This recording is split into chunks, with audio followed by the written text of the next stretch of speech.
So welcome everyone. I'm Alex Jemison, School Plates Awards Coordinator, introducing our May workshop, which is centred around the opinions of the most important people that we all work with, the children. And in particular, we're looking at taste development in children. And we're delighted to have Dr. Jason O'Rourke from Tasted to speak today. He's also head teacher at Washingborough Academy in his spare time, I think. So just a quick reminder to everyone, this will be recorded, so you can come back and enjoy it later on YouTube and share the link with all your friends. And also please add your comments and thoughts in the chat at the side. We love to hear from you and we will reply. ProVeg is a non-profit food awareness organisation with offices in 13 countries. And here in the UK, the School Plates programme aims to make food healthier, better for the planet and more affordable in schools through our work with school caterers, councils, local authorities and individual schools. And some quick figures for you.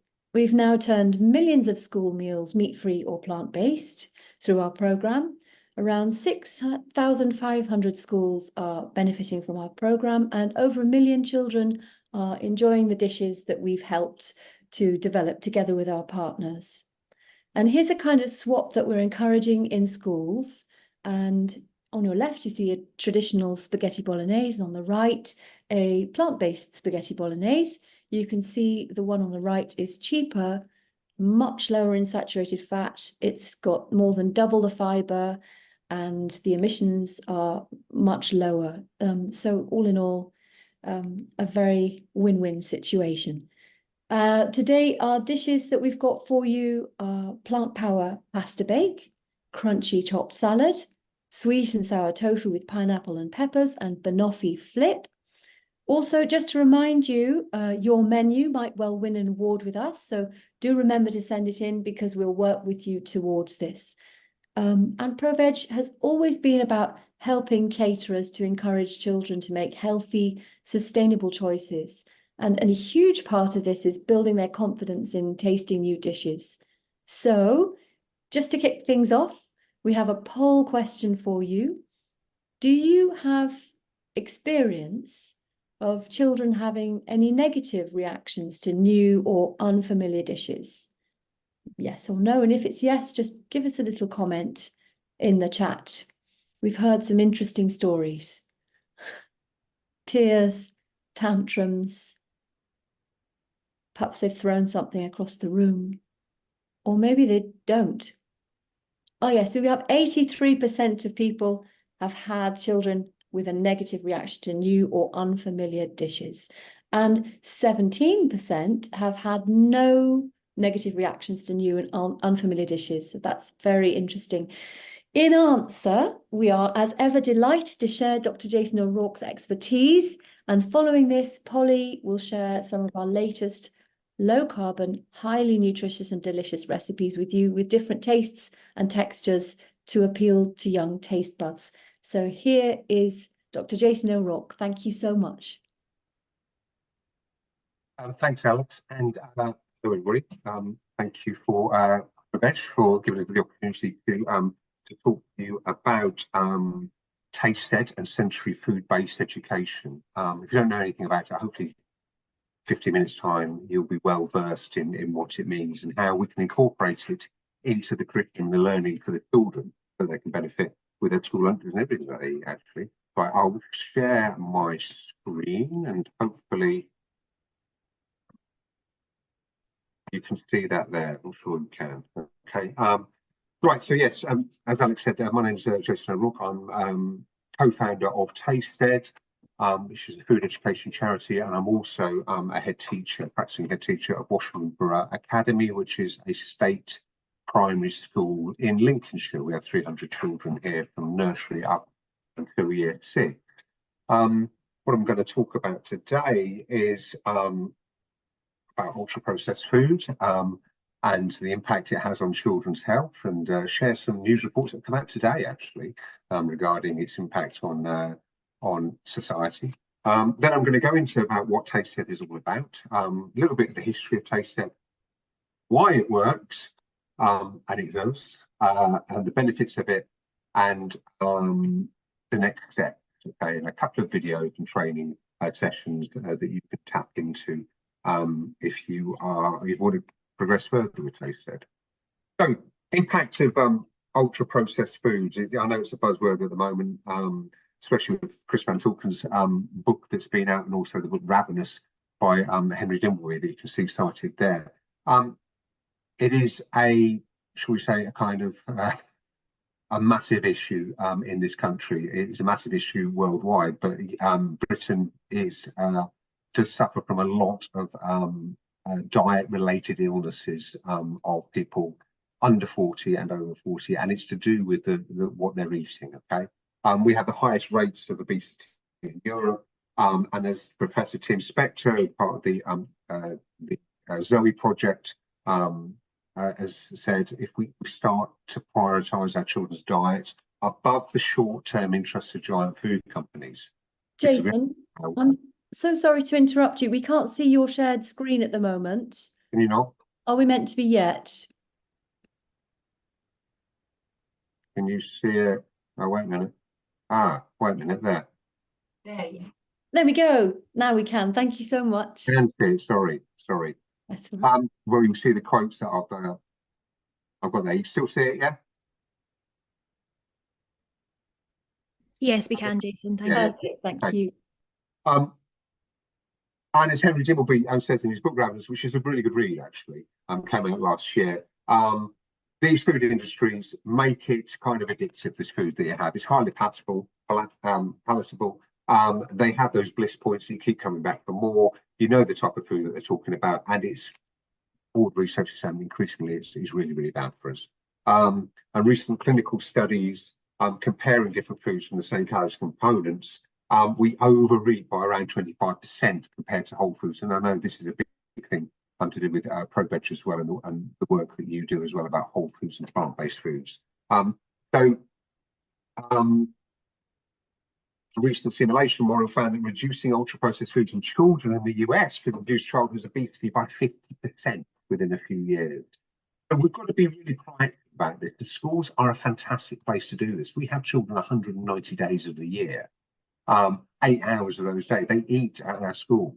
Okay, at our school here with University from Free School Meal, every child has to have a hot school meal. That's part of our policy because no, the food is really good, and we're expanding their palates and their tastes through what we do within the school, not just in the lunch hall, but also within the classroom as well. Talk here very briefly about the long-term impact of bad diet. People say about exercise, big push on exercise, but you cannot outrun a bad diet. You can do a 5 mile run, and then you eat 1 Mars bar, and those calories that you've sweated so hard for come piling back on again. So it is a massive impact on people's personal health and well-being. We're not just talking about physical health, but also the mental health, but it's also a big impact on the coffers of the country, society in general. What we spend on treating type 2 diabetes, some cancers, heart disease, all linked to food. And this is a headline from today's newspaper. Sharp rise in type 2 diabetes among people under 40. Okay, it's risen 39% in 6 years.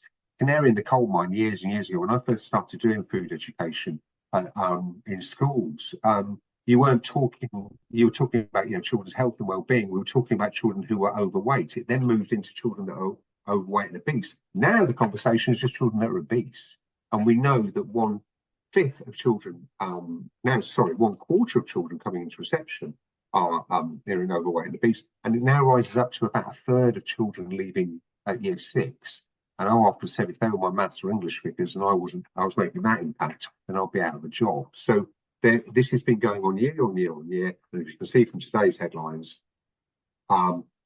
2 in 3 adults are overweight or obese, and they're spending £6 billion a year just treating obesity-related ill health, and that's forecast to rise in 2050 to £10 billion of things that we can stop.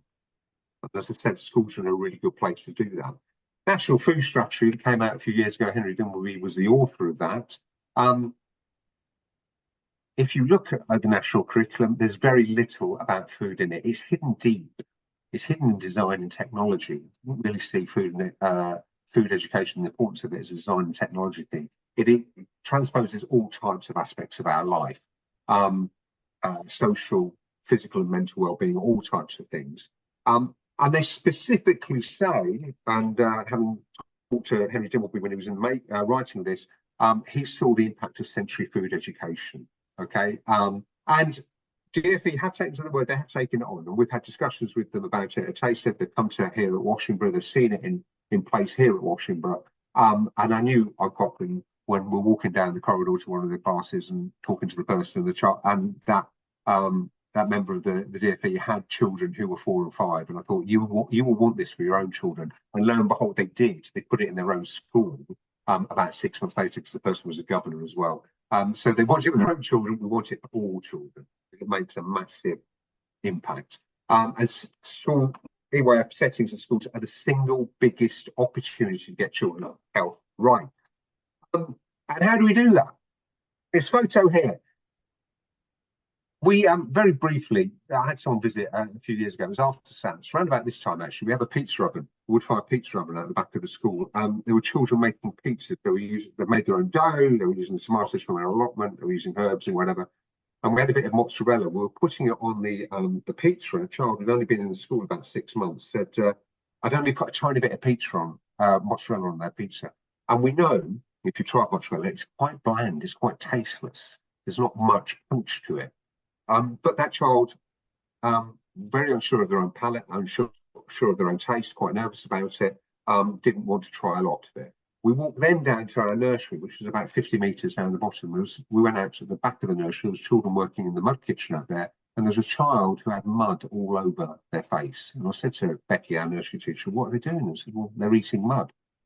We've all done it. Everybody here has done it. Hopefully you've only done it once. But the parable I'm trying to say here is within 50 metres, you've got a child at the age of 3 that will put absolutely anything in their mouth.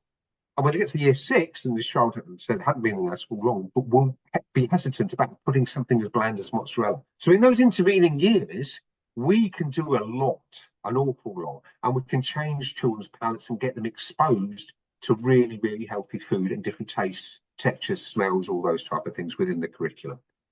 This is our food education year. We've got 2 of this. This is cycle B. You can see all the work that we do around food education on the outside, those blue words, but that using the taste education instead introduce our senses, taste and smell, sight and touch. That is our basis. We start that in our FS classes in nursery and reception, and it goes into Key Stage 1 as well. Once you've got that basis, the children are so intrigued and so enthused about it, they want to do all the other stuff as well.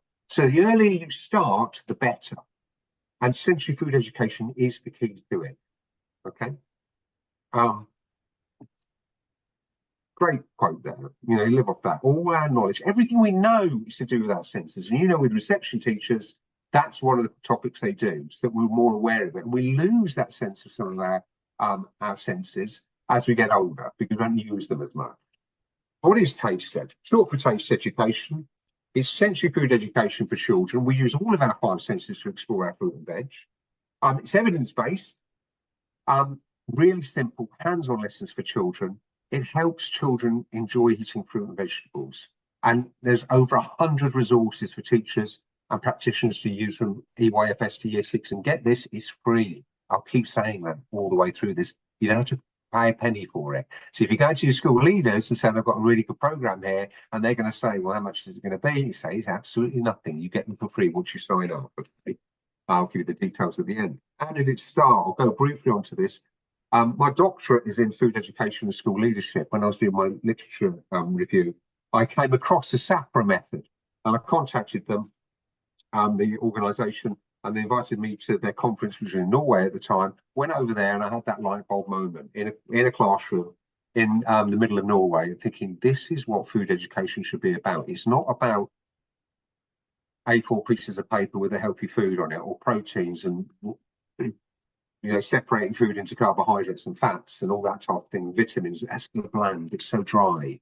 Children, you can see children switching off. This is what I thought opened the door to it. Came back, started engaging in it for the first time in this country at our school. And then at the same time, the food writer Bea Wilson had written about it in her book, First Bite.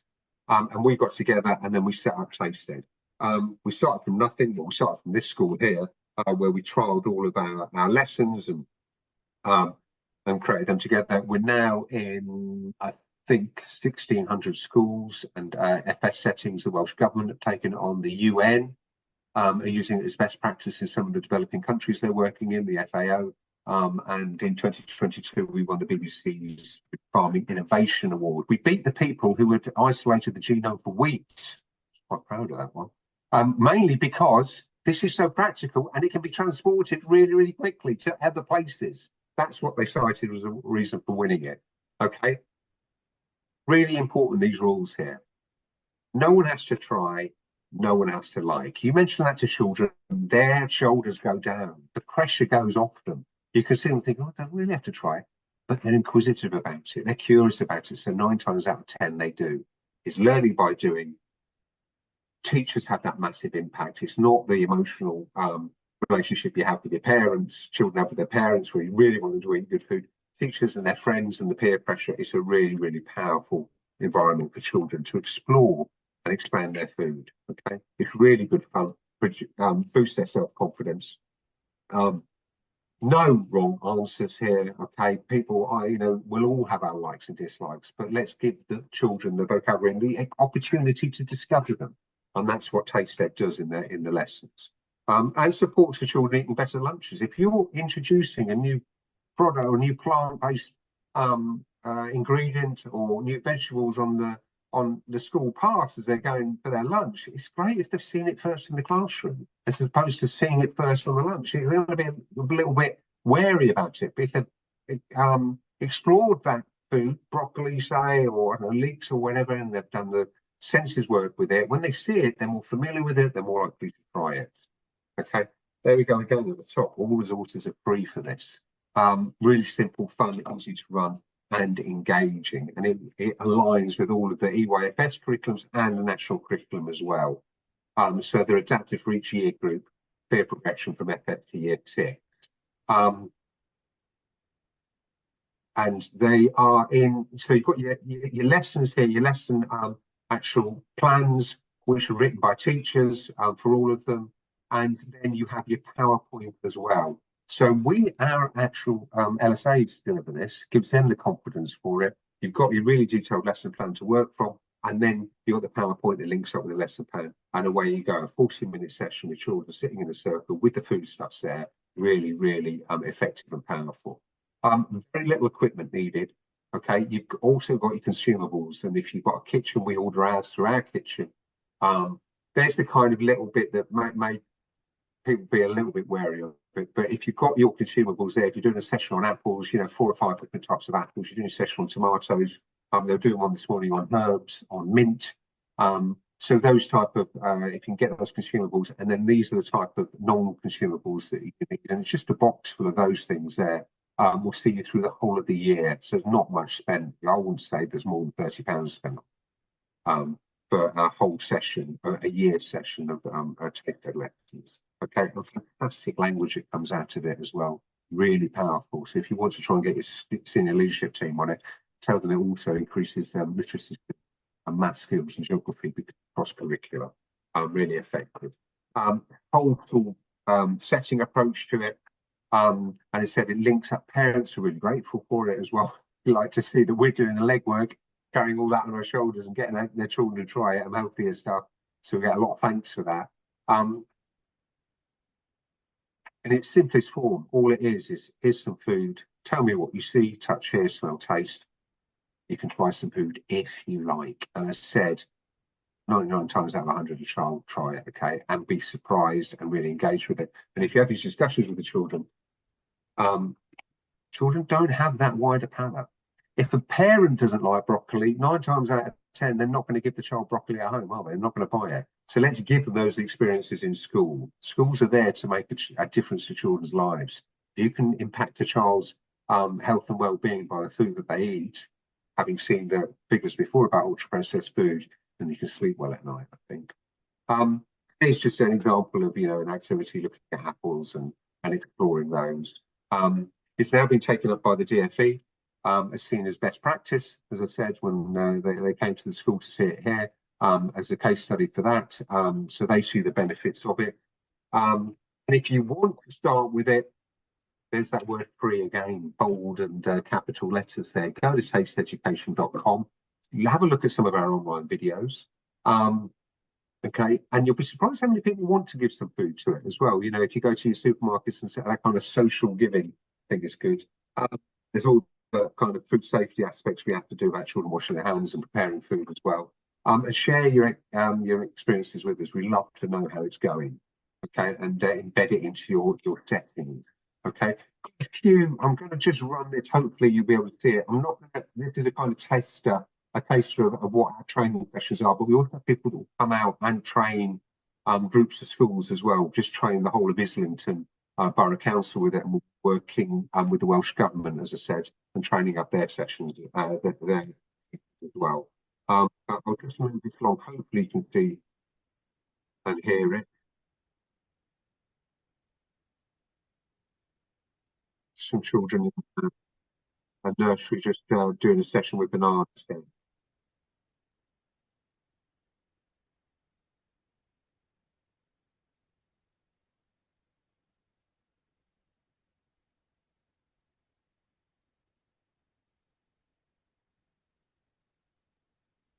Jason, I can't hear the sound.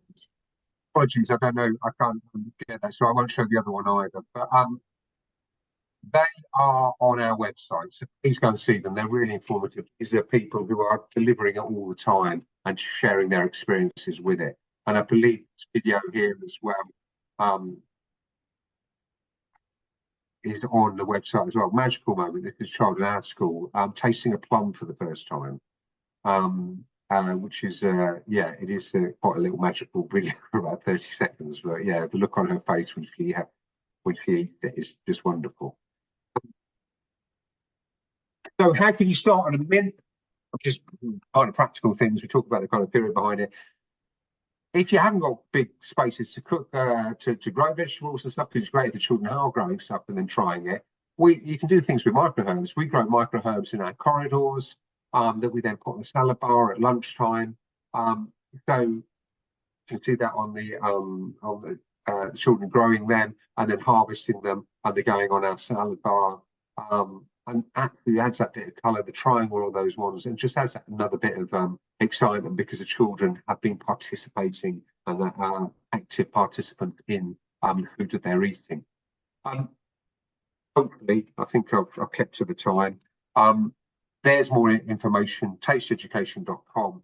If you email info@tasteeducation.com, then Fran will give you passwords and usernames, and you can start to access the resources as soon as you want, really.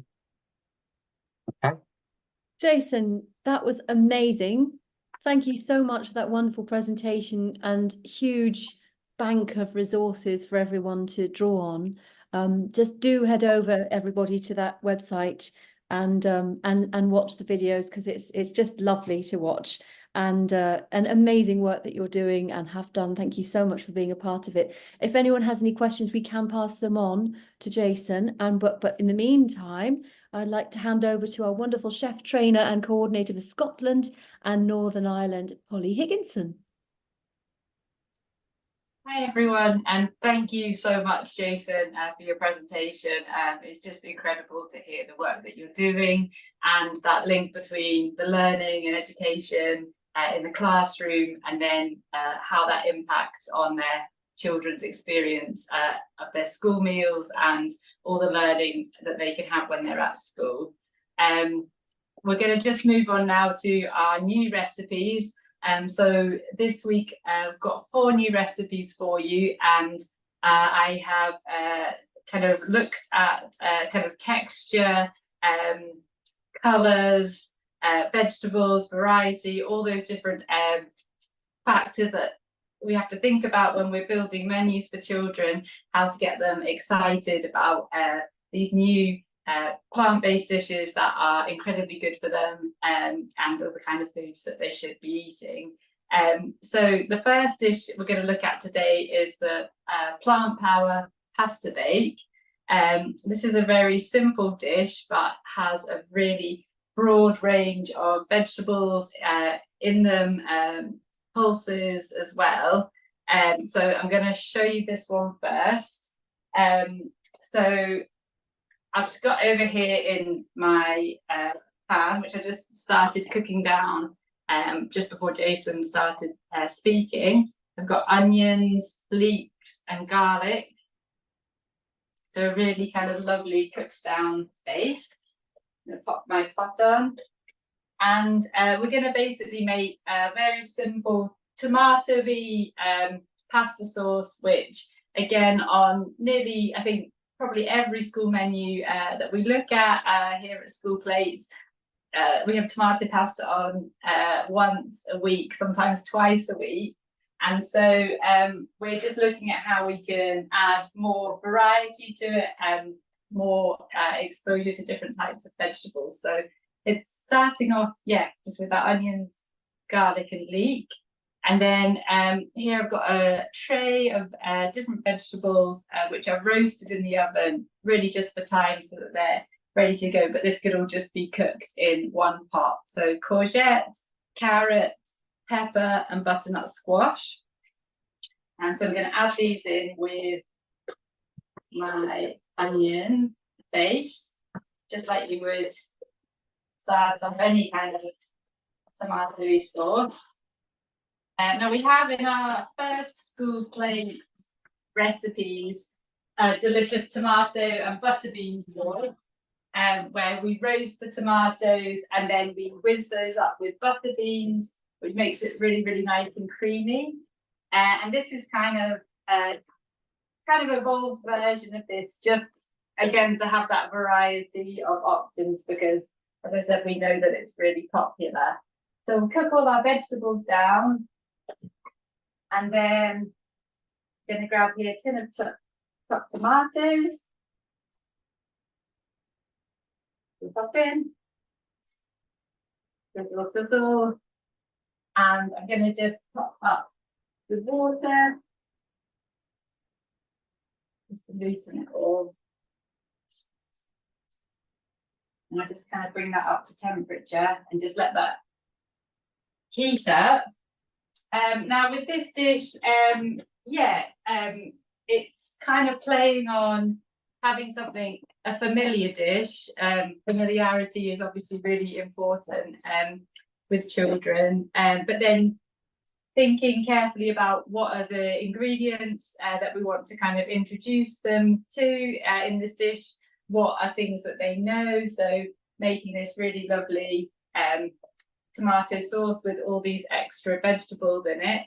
I'm going to introduce kind of chickpeas as our protein, our plant protein. And chickpeas generally we know are really enjoyed by children. They're like as hummus and quite a kind of popular ingredient. So we're going to use whole chickpeas in this. And then sweet corn as well. Again, something that we know children are quite familiar with, brings a lovely colour and sweetness in as well. And then I've got cooked whole wheat pasta here, just penne pasta that I cooked earlier, top it in a little bit of oil. So I'm going to just flip my sauce. Oh, and I'm going to just season it with a little bit of dried oregano. And I'm choosing to blitz it to have a lovely kind of smooth texture. So just going to blitz this quickly. This is my blitzing moment to say something about all those colours Polly's putting in. Of course, I think she's got now about 7 different vegetables together with some herbs. So of course it might tie into, if you've got a vegetable garden at schools and you're growing some of those, then in they go. As Jason mentioned earlier, lovely link. Okay, that's my sauce blitz, and I just bring that forward to see. So it's like a lovely fresh tomatoey style sauce. But as I said, it's got all those extra vegetables in it. I'm going to add in my sweet corn whole, and my chickpeas whole, which is conscious choice, as going to be kind of an ingredient for that, like to kind of stand out within the dish. And just mix that all together. And this could be, so I'm going to do this as a pasta bake, but this would also just be lovely as a pasta dish in itself, or served with rice or something. So it's really, really simple. Just bring that up so you can see it. And again, like a really lovely texture. I'm going to add in my pasta. It's a good mix. And lovely. And then I'm going to pour this into my dish.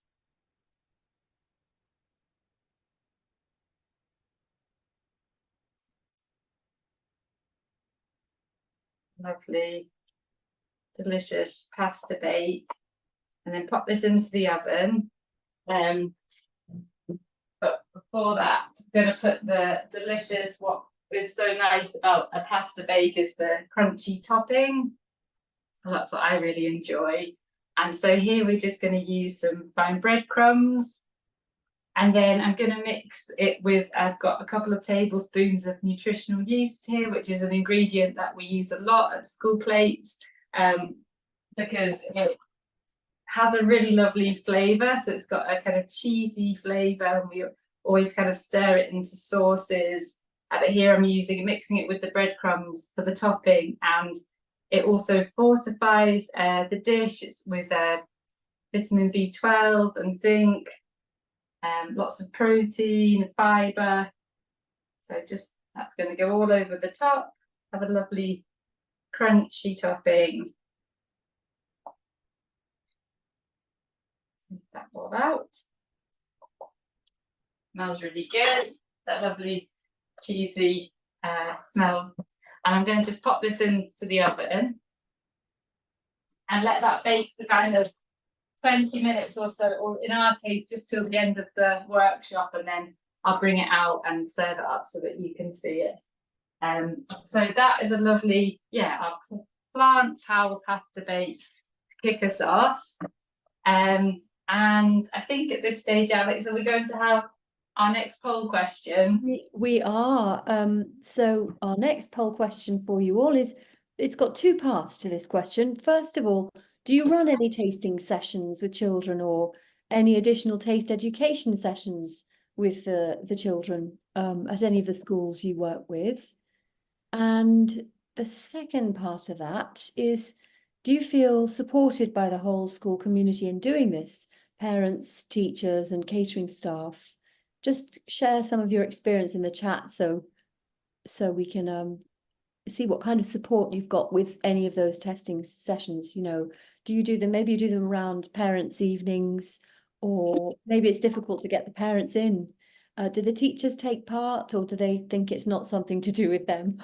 And what do the children, how involved are the children?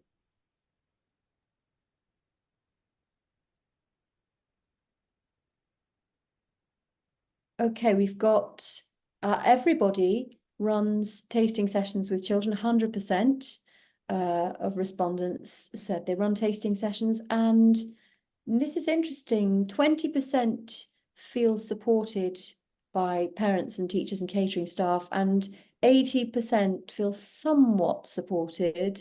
Nobody feels no support at all. So it looks as if there could be a bit better support from parents, teachers, catering staff with your tastings. Thank you. Back to Polly. Thanks, Alex. That's really interesting to hear. Obviously, everyone is running tasting sessions, but I think kind of what Jason was saying about bringing in the teachers, the classroom side, so that when you put a school menu out there, there's that link between them, that the children maybe have had an introduction already to the dishes. And this next dish that I'm going to demo is our crunchy chopped salad. And I think this is a really great example of a dish that would work really well in that bridging and would really get children excited seeing the different ingredients that are in it and recognizing them. So basically it's just an enormous, as it said, chopped crunchy salad.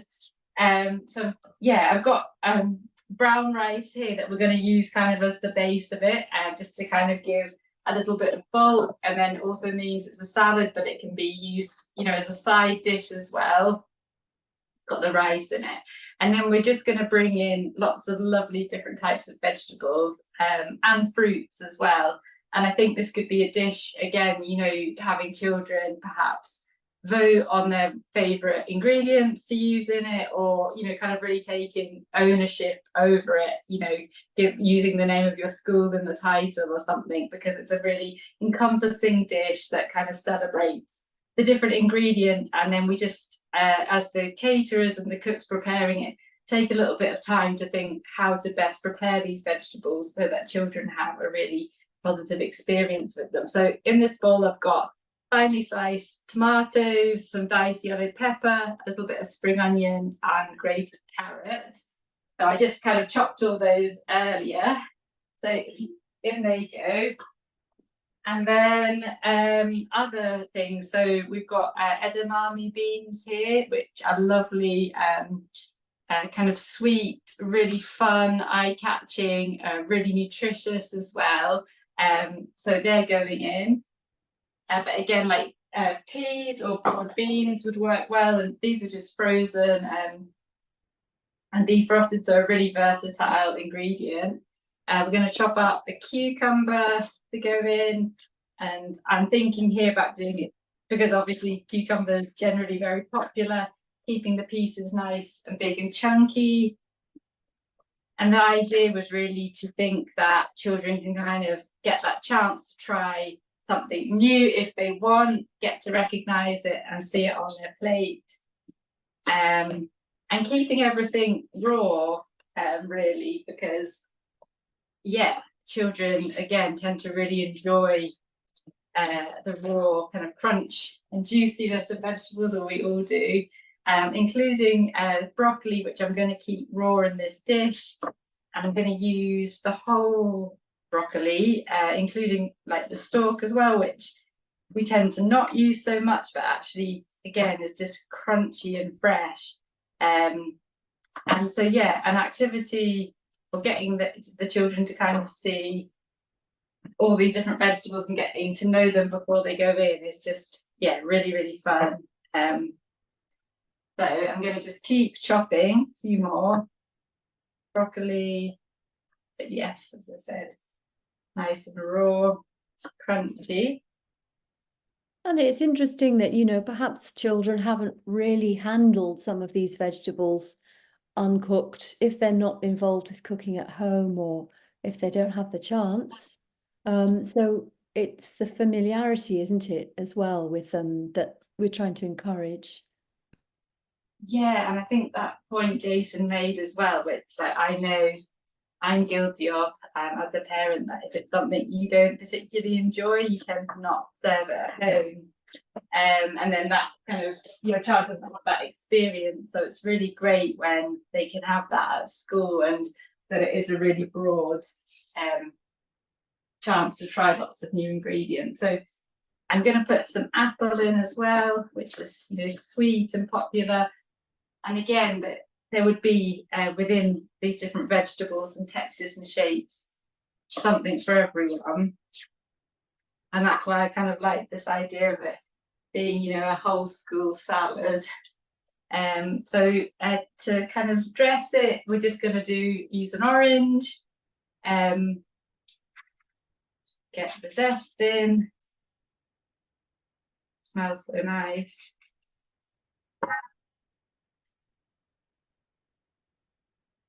And again, as I said, using the brown rice as a base, it also just makes your ingredients go a little bit further, you know, because it's quite expensive, using lots of different fresh fruit and vegetables. So having the kind of brown rice as a way to kind of, yeah, bulk the dish out a little bit more. So I've got in here a couple of spoons of oil and then the juice of an orange. So it's a bit wet and slippery. Oh, there we go. Lid off. It was a tense moment. We I all was breath. worried I was going to slip out my hand. Let's mix that together. Good pinch of salt.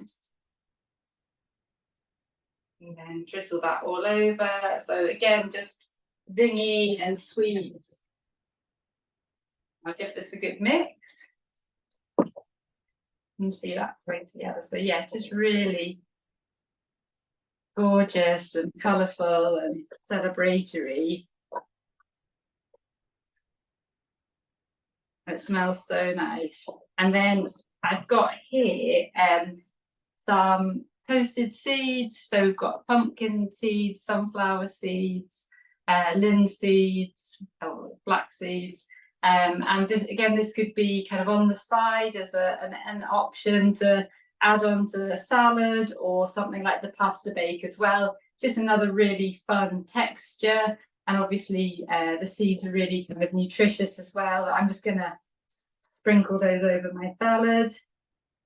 And again, I think something children can get quite excited about, using seeds from plants as well.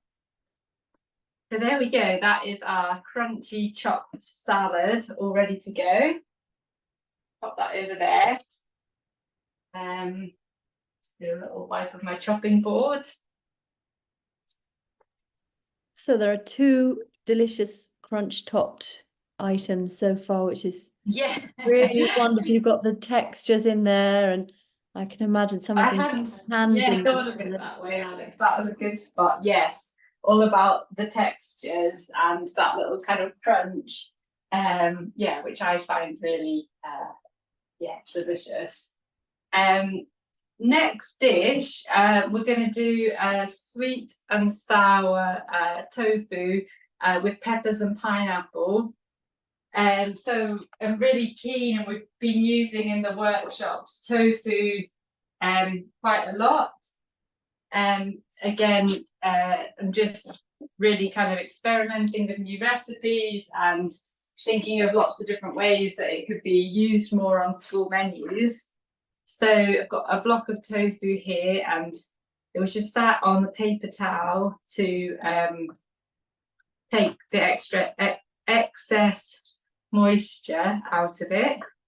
And then I'm just going to chop it up into chunks. And last time, I can't think if it was the last workshop, I think it was, we did the tofu crispy dippers. So showing a different kind of technique with it. And today this is going to be a kind of stir-fried dish with a lovely sweet and sour sauce. So tofu chopped up, then I've got beans, green beans and pepper in, again, lovely big shapes. I'm going to just this on, I'll put my wok on as well. And to make the sauce, so I've got pineapple juice and a little bit of water.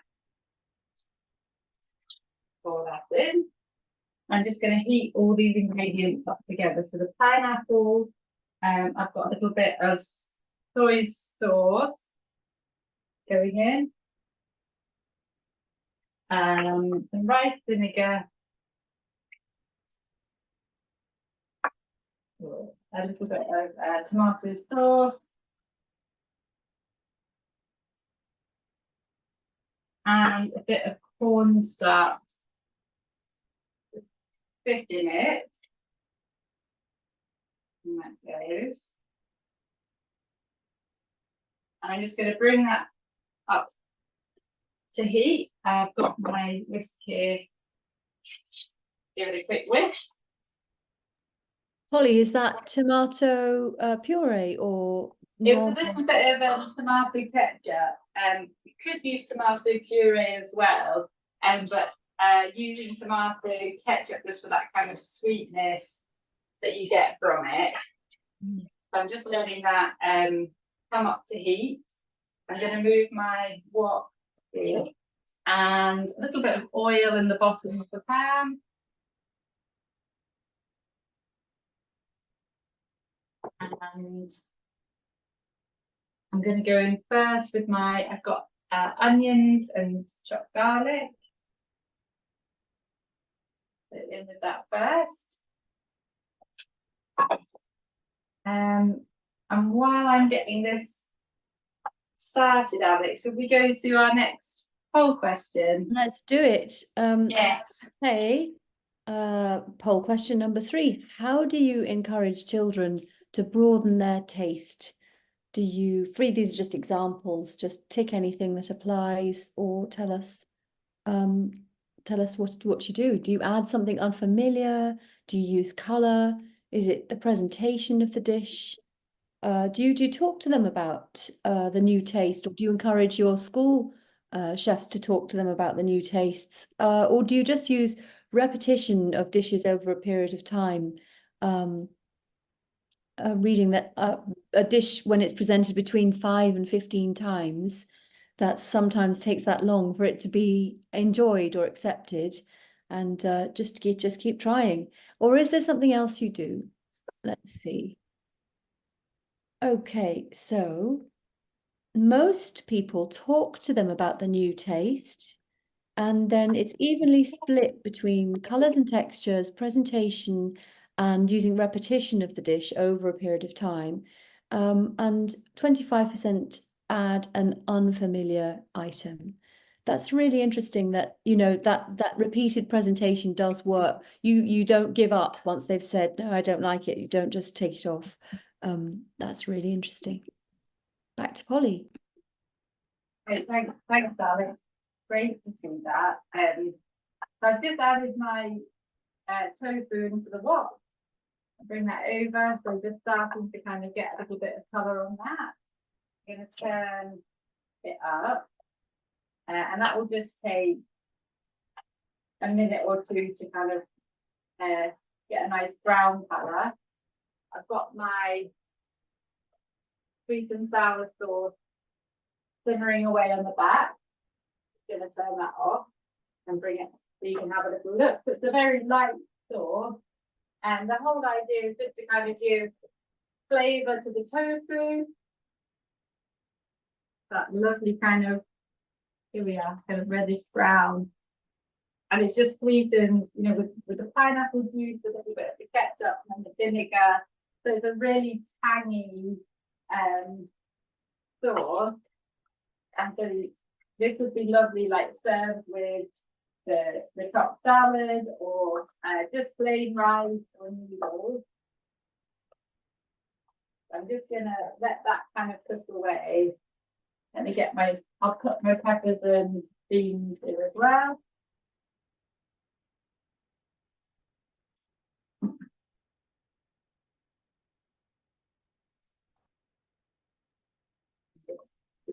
It down. I'm gonna just probably give it a couple of minutes, because there's quite a lot in there. And while that's cooking, I'll keep half an eye on it. And I'm going to show you our dessert. And then I will come back to this and the pasta bacon. Look at everything together. So dessert is our banoffee split, which is, yeah, making the idea of a kind of banoffee pie, but making a healthier version, and obviously we're always looking for desserts that are about 50% yogurt and 50% fruit. So let me just get my blender again. We bring over the ingredients.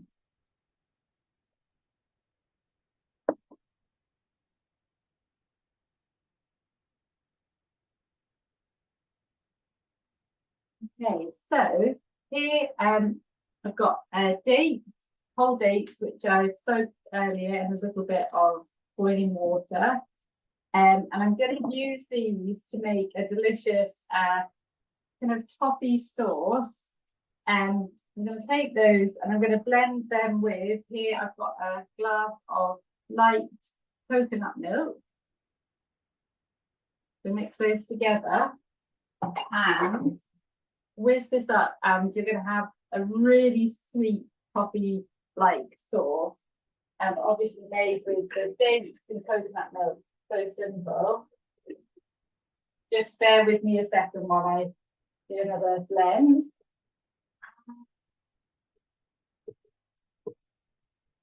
Fantastic, Polly. So I really, you know about bananas, so I don't think I really need to add much apart from to say it's brilliant to have dates being our source of sweetness, with added health benefits, of course, but it's all a bit secret. So it just tastes like something delicious and sweet, but we're just continuing to sneak in a little bit of health in there where we can, quite quietly. Okay, thank you for bearing with me there. So here I've got this lovely smooth texture now, dates and coconut caramelly sauce. So that is going to be key in this dessert. I'm going to demo it just an individual portion, but this could be made into like a big gastro tray, kind of laid out like that. But we're just going to do a small portion just to show you. So it will be half a banana each child.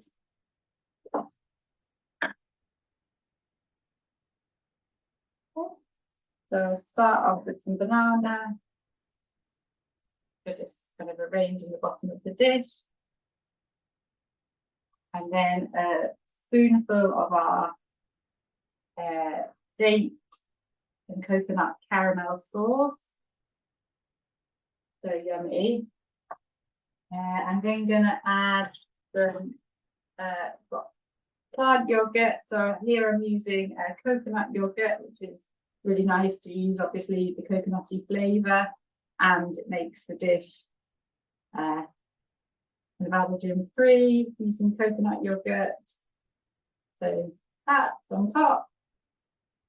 And then I've got from our last workshop, I made a chickpea kind of shortbread with ground flour.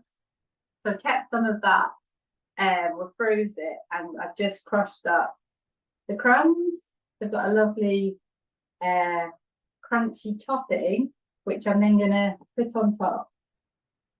So very simple, but really delicious. Like I said, it's a kind of take on a banoffee pie, really, really simple dessert. So that's our banoffee flip. It looks delicious, Polly. The sauce Makes is me so very good. hungry. Yeah. Great. Right, let me come back to my stir fry. My tongue. Give this a really good mix. It's starting to get nice colour on the tofu. But I'm keeping, you know, I want my vegetables to kind of stay quite nice and crunchy as well. So that's looking really good, and that's kind of starting to cook down. And then I'm going to take my sweet and sour sauce. Sorry, I'm going to bring this over so you can see everything away at the stove. Here we are. That's going to go, oh, lovely, over.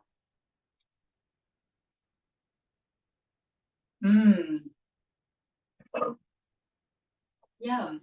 So again, really, really simple.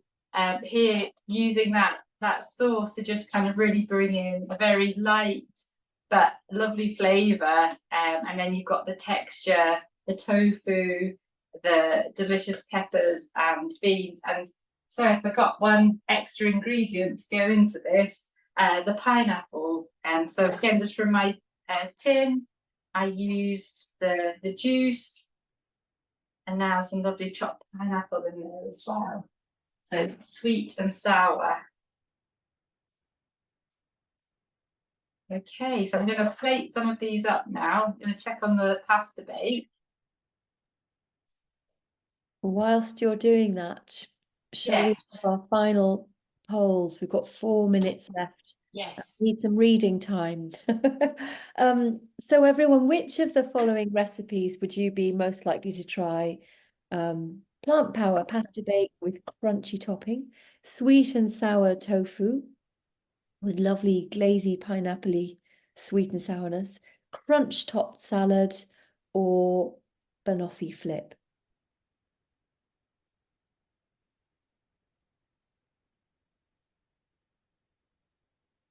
Voting's happening. And we have our answers. So the top rated one, I think everyone's a bit hungry, is banoffee flip. It's so simple and so Giving good. us a banoffee flip. And then the next most popular is plant power pasta bake, which Lovely. always I'm just serving that up. yeah. Here. And then crunchy topped salad, and then at the bottom, but also with 29% sweet and sour tofu. Oh, that's wonderful. That's great. Well, here's the pasta bake. So yeah, really, really simple. But loads of good things in it. Let's put a lovely side of the chopped salad, just for some colour. Here we are. Brilliant. And So finally, full of colour and nutrition and health and vibrancy and lots of things to grow in there as well. Beautiful. yeah, wonderful. Here we are.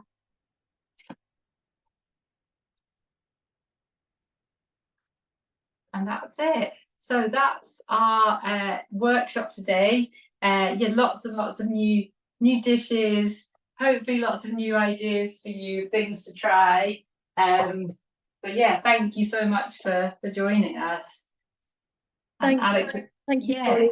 That was amazing hearing as well from Jason, all about the different ways you can approach these new tastes with children and how to incorporate these things. Please join us on the 19th of June for our next workshop, when we'll be looking at the carbon footprint of school food with Dr. Angela Tregear.